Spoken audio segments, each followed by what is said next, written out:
Before I share what I want to share with you, I need your help. I need you to do two things. I need you to look around at your neighbor and see if any of them are coloring. And if they aren't, I need you to look with loving disapproval at them. And picture what it will be like if for this season of growing darkness in our world, if our Borton Hall was covered with pictures of different people symbolizing our welcome for all people in our halls. Just think about that. And if you didn't color now, you still have time before you get your cake. Just thinking about it.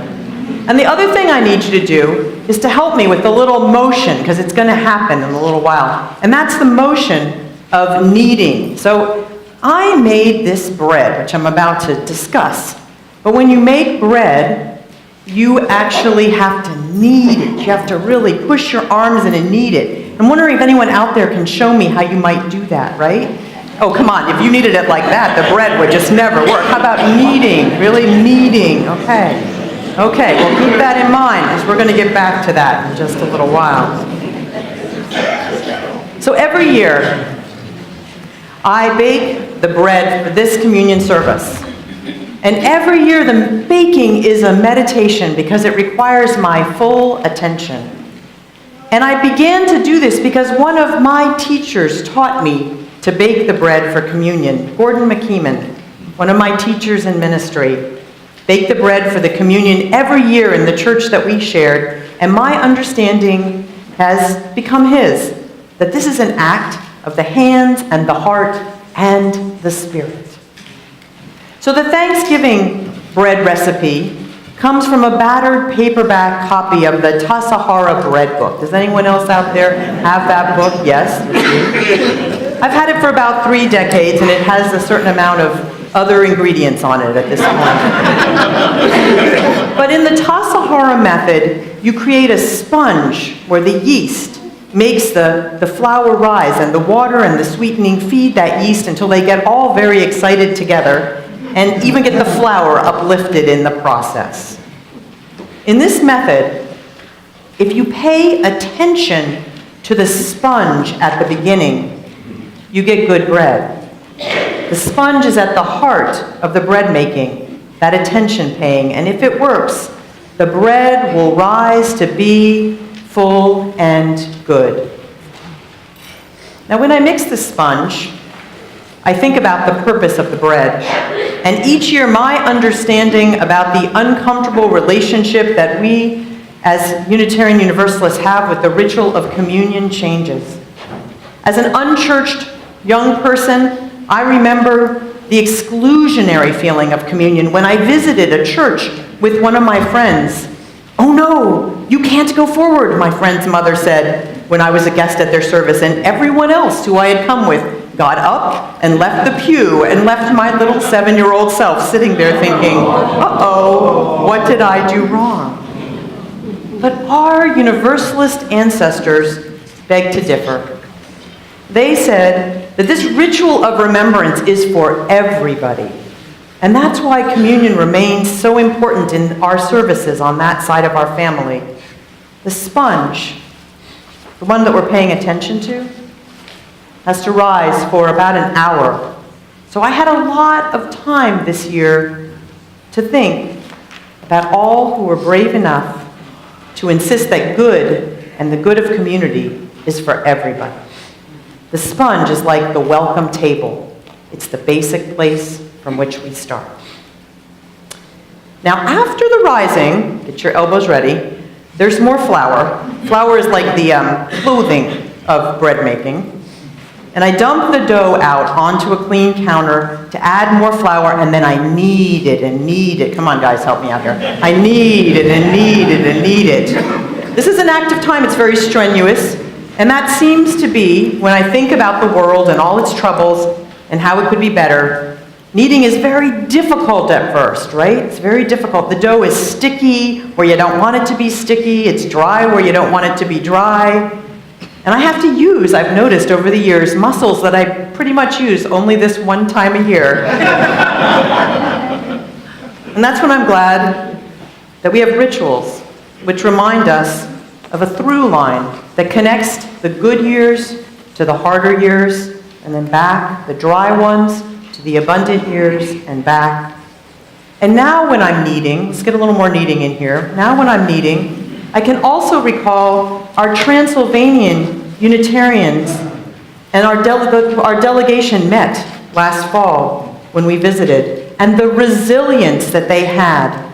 I can knead that into my dough, because these are people who took our faith under very repressive conditions and kept it alive, even when the world around them was not supportive. The events of the world are on me as I press and I mix and I unstick myself from the dough.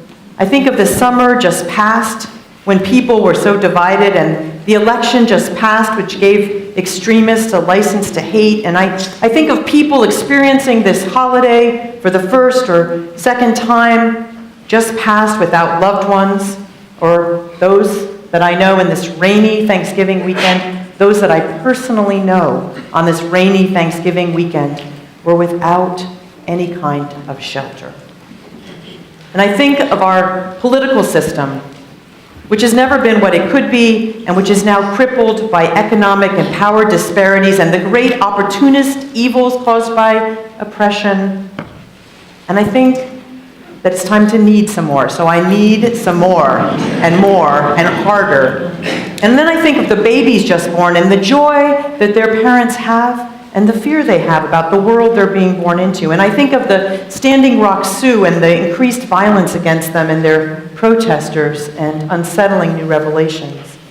And I think about the brave people who are doing small acts, such as wearing a safety pin to pledge to interrupt hate.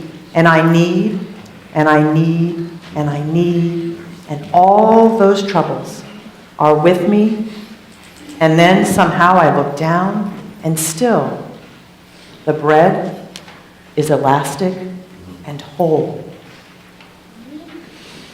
The communion ritual is a commemoration of Jesus' last meal with his supporters. It was a symbolic gesture, we believe, of a condemned man consoling his broken-hearted people.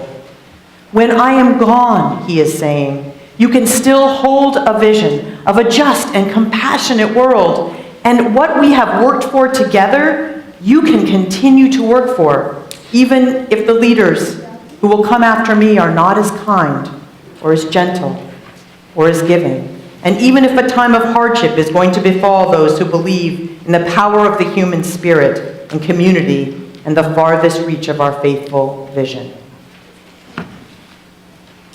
When you're making bread, the dough rises, and then you punch it down, and it rises again, and you punch it down. It can seem a little harsh to deflate that poor dough which had worked so hard to rise, and yet it is the repeated rising that gives the bread its strength and its texture. And this year, as I knead once more, preparing for the last full rising, I think of the way that the human spirit rises and rises again. I knead and I think of loving people who I know were sad this Thanksgiving because they lost someone they loved, but they also are finding and awaiting that hope.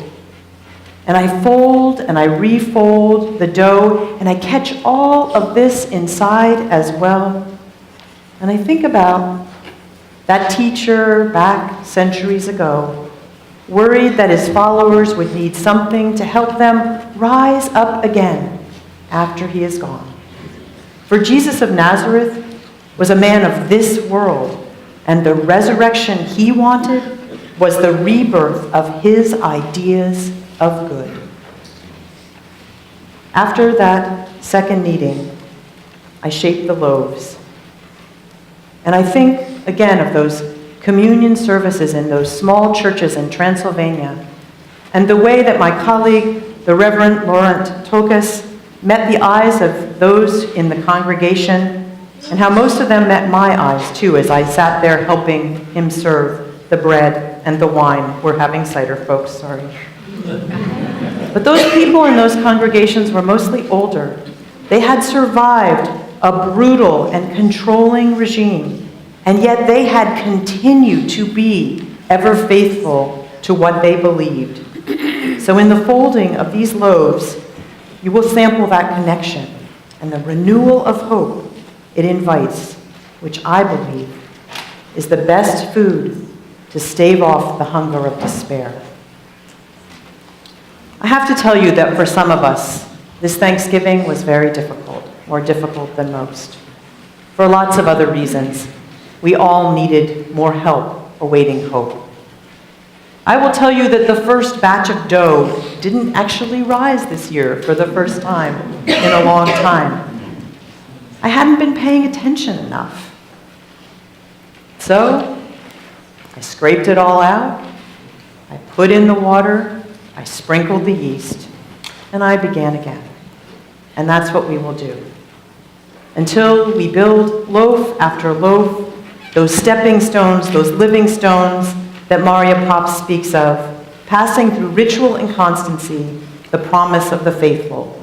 Sometimes we haven't been paying attention, and then we have to start over, and what we say through this service is, we can. You know, ritual is a metaphor. It's like a poem or an interpretive dance or a piece of music. And though we may share the revolutionary vision of a more welcoming table, most of us don't want to sit at that table in some mythical afterlife. We want to know the promise of the welcoming table in this life, and to be one of those that holds the constancy to see beyond the hate and fear, to find new ways to sit together. This act of taking communion today reminds us to wake up and pay attention.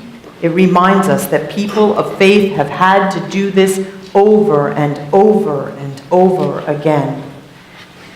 We know, and we carry in our religious DNA, the knowledge that we must all work for that metaphorical time in the world when it will be more fair and people will be a little more blessed by the rituals of connection.